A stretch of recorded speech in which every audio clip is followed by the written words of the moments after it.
Today's episode of Star Trek The Next Generation, Conspiracy. I'm starting to think that season 1 of Star Trek TNG being bad is the real conspiracy. Don't trust anyone. Remember that, Jean-Luc. Sabotage strikes the highest ranks of the Starfleet Command Riker to security. Emergency. and threatens the future of the entire Federation. What is that? But do evil parasites hold the key to this deadly conspiracy? You'll be one of us soon. Find out on Star Trek The Next Generation.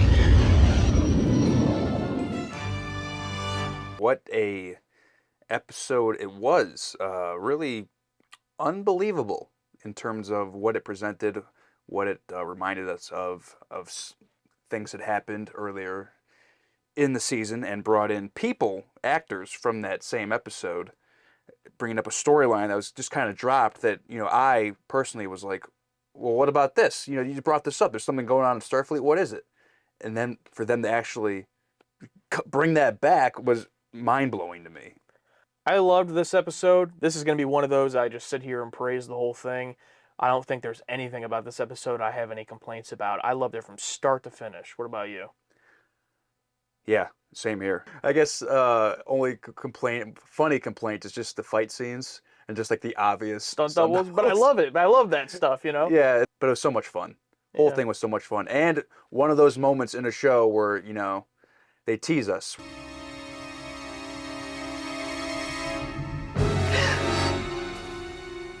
Like, why did they just cut there? But they actually bite on that. I think we both did. Like, what? Oh, yeah. As soon as Riker came in through that door, I was convinced, like, shit, they got him. Now they're going to have to find out how to remove this thing to save Riker.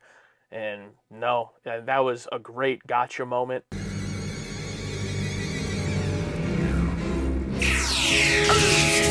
I think we also totally bought in on it because for the past, 5 or 6 episodes, he's just been, the beat-up dummy. You know what I mean? It's like, oh, yeah, of course Riker got infected. Yeah. So it was almost purposely, it's a slow bait and switch they've been building over the past 6 episodes. So if that was the intent, good job, because boy, did we bite on it. Beyond that, I think this episode just had everything, and a good amount of everything. It had a good amount of cheese and goofiness with the fight scenes and the stunt doubles, which I know isn't their intention. I'm aware they didn't do that to try to be goofy. It's just because of the time. But for me personally, I love that stuff. They had the perfect amount of drama and suspense. The score was really good, which it has been for most of the season. The sets were really impressive. All of the new characters we met. Michael Berryman as Captain Ricks. Remmick, that son of a bitch, and the fact that he was the guy behind the whole thing. From the previous episode, the guy interviewing everybody. And it's so cool because he took his time. He could have infected everybody one by one, if you really think about it, back then. Well, that's one thing I'm curious about. When did it happen? Because with Quinn, I don't think he was infected in Coming of Age. I don't think he was infected yet, the older gentleman, because he's really concerned about it. I don't know whether the threat comes from the inside or whether it's from outside. Remmick, I don't feel like was infected either, because he was like, oh, when I'm done, I want to serve on the Enterprise. Nothing about him seems sinister. We don't got to get too much into both of the episodes, but it obviously is a direct connection, so we have to talk about it a little bit. But I feel like, in my belief, neither of them were infected yet. However, it would be more believable for Remmick than Quinn, because we don't see much of Remmick concerned about that. But he just seemed so different. This is where I'd like to serve, sir.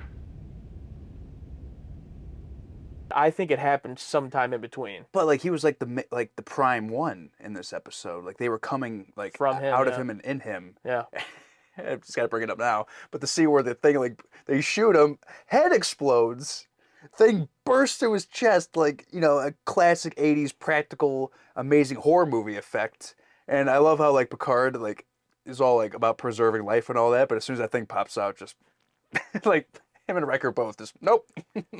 I did not see that coming. I mean, that is the best moment of the episode because I didn't see it coming. It was so out of nowhere, but well done. We don't really see stuff like that in Star Trek thus far. Someone's head being blown off by a phaser, like usually they're just hit and they die, you know. Maybe a hole or something, but no, their head explodes and then his chest explodes and this thing comes out. I was like, is this a joke? I was like, oh my, we were freaking out. I think that honestly, truly is rivals like one of our best reaction moments on the channel Oh, thus yeah. far. Like put that up there with like City on the Edge of Forever and everything. Like that moment was so took us off guard and was so shocking. What?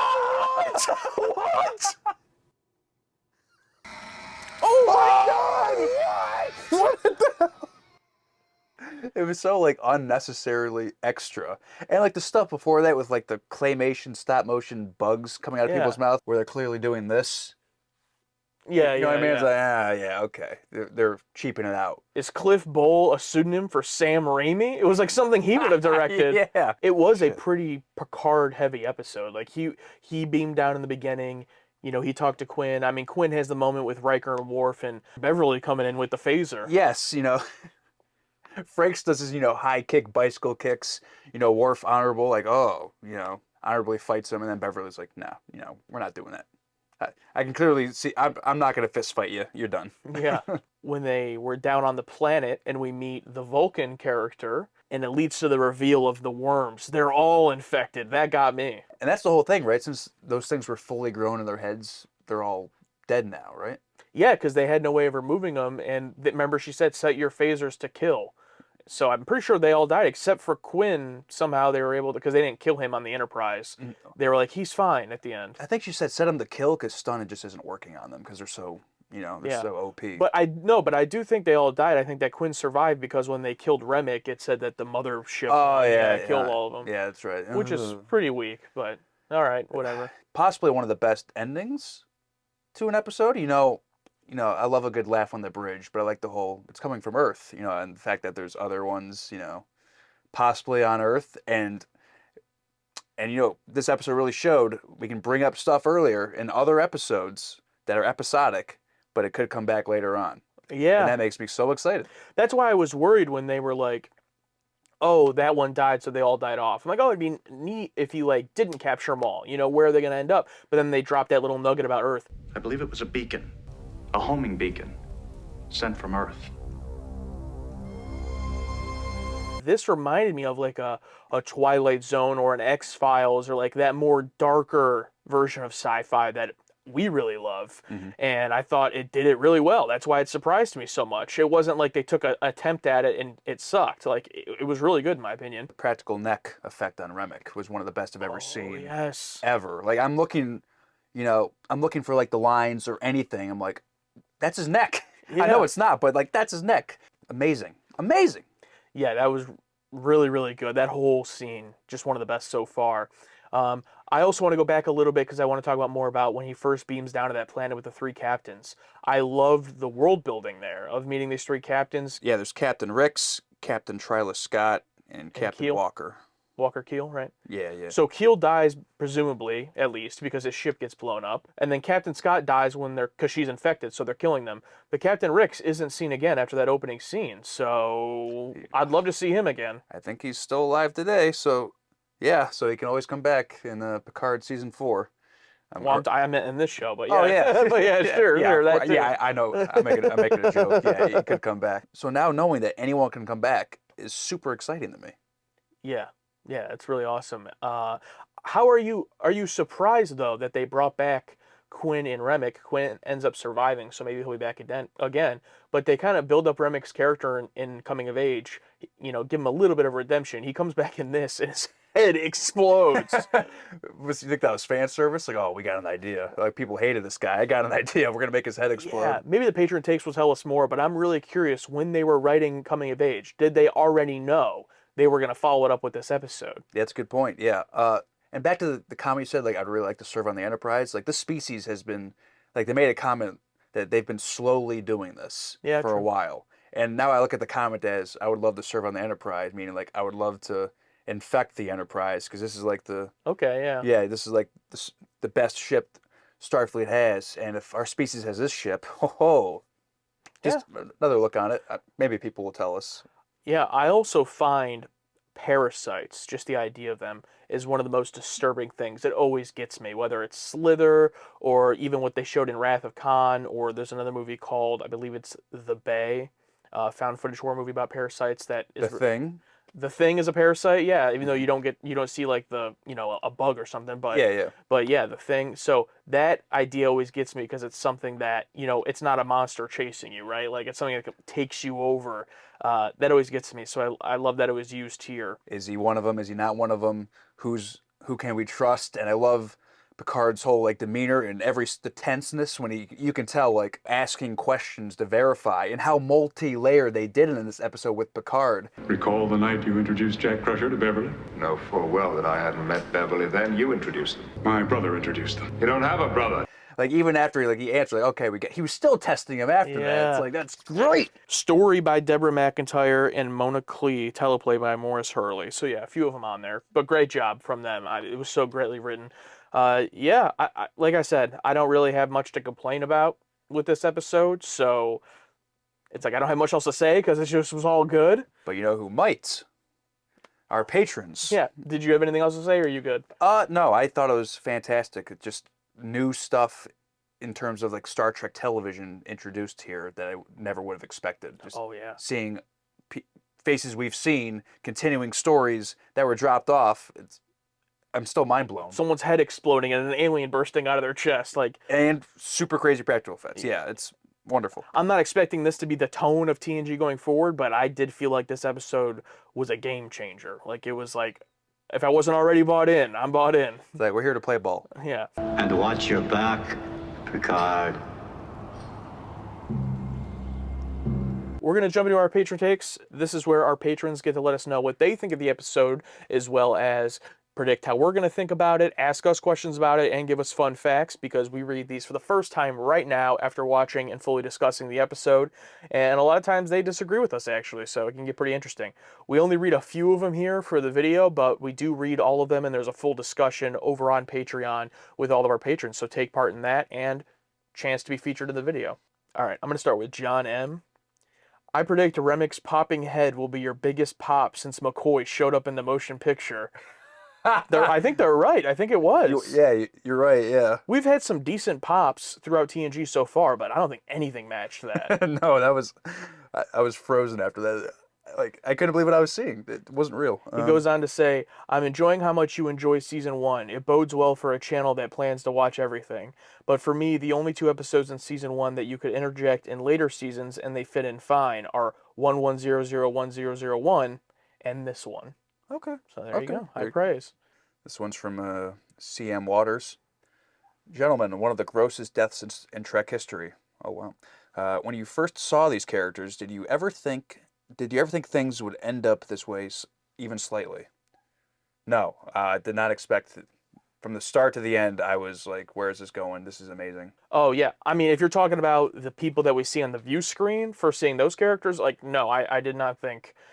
I was taken off guard by all of it. The whole last act of the episode really got me. And that's what put it over the edge into being so great, I think. Mm-hmm. Also, poor Worf, second episode on the job after Tasha's death and getting thrown around by an old man. Yeah. For a second, I thought he wouldn't, because they really built up when he's like, all right, come on, Klingon. And he stands up, dramatic, go to commercial. Oh, no, then he just gets thrown against the wall. Then he just gets beat up. Beverly for the save. All right. This one's from Strife. I've been looking forward to this review. You guys are going to dig the TOS-style fight with the Admiral and the whole body horror ending. It's going to blow your hair back. The whole theme of infiltration into the Federation by undetectable beings is a theme that is unsettling, and a welcome shift from the early Season 1 tone where everything is seemingly perfect. I definitely agree. It's also just thank you for the comment, and it's just so weird, that people know what we're going to like. Isn't that just kind of surreal? We're getting to that point. Oh, no. We're getting predictable. Yeah, well, not even just predictable, but just I don't know, one of those weird moments. Yeah. But, yeah, thank you for that. Yeah, speaking of infiltration, I forgot to bring this up. It's kind of I don't know, Hydra with the government in Captain America, Winter Soldier. Yeah, definitely that element. I thought of the Skrull element with the whole secret invasion from Marvel. Yeah. Not saying it ripped it off. I'm just saying it was kind of a reminder. Stony D says, set phasers to gross. That's a good one. Here's one from Colin, longtime patron, says, my favorite episode of Season 1. I love continuity. We love it as well. I'm curious, once, I'm just guessing here that the shows do get more serialized eventually, right? So if they do become fully serialized, at that point we probably won't appreciate continuity as much because it's expected. I wonder like when that line will cross. You know what I mean? Like we get into Deep Space Nine, how much more serialized is it? Then Voyager, then Enterprise. Like when's the point where we're like, oh, this is a serialized show? That's a good point. Yeah, like I know, like the new ones are pretty serialized. What do they call it? New Trek. The like classic Trek. But those middle ones, like post TNG, pre that, it's like I don't know, and I'm excited to find out. Yeah, and I'm pretty sure Enterprise, which ended in 2005, was like the conclusion of like classic Trek. So 2005 is still early 2000s. Like serialized TV still wasn't, everything like it is now. So that'll be interesting. Okay, this one's from Steven Johnson. I absolutely love the grim tone of this episode. It's moody, mysterious, almost has some X-Files vibes to it. Question. Based on that final shot of the episode, what do you think will happen next? Next, in terms of, this story, I don't think they're going to touch on it until maybe middle of season 2 or later. I wasn't expecting to touch on it ever again. Really? Honestly. I mean, if they do, I won't be like shocked now that we've seen it. But yeah, I just feel like it was one of those endings that's like, ooh, mysterious. We could pick it up if we want.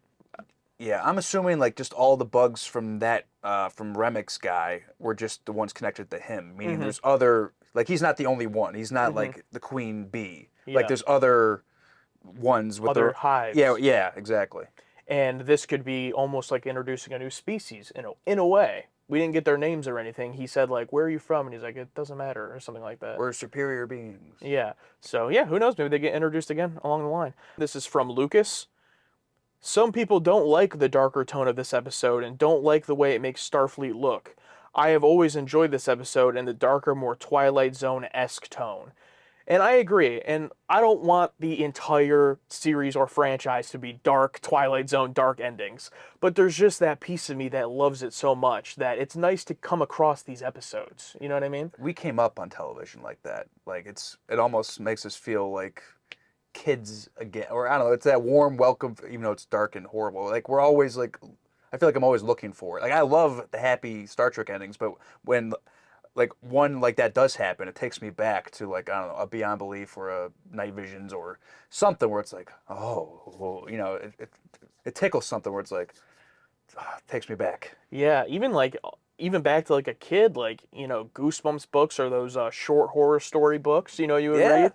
Like I loved all those. So I don't want it to be this entire show, but I just love when it does rarely happen, like in this episode. So yeah, really enjoyed it. And it looks like for the most part, the patrons liked that one. So that's good. I don't want to say no surprise, but always nice when they agree, even though sometimes it's fun to disagree too, but yeah.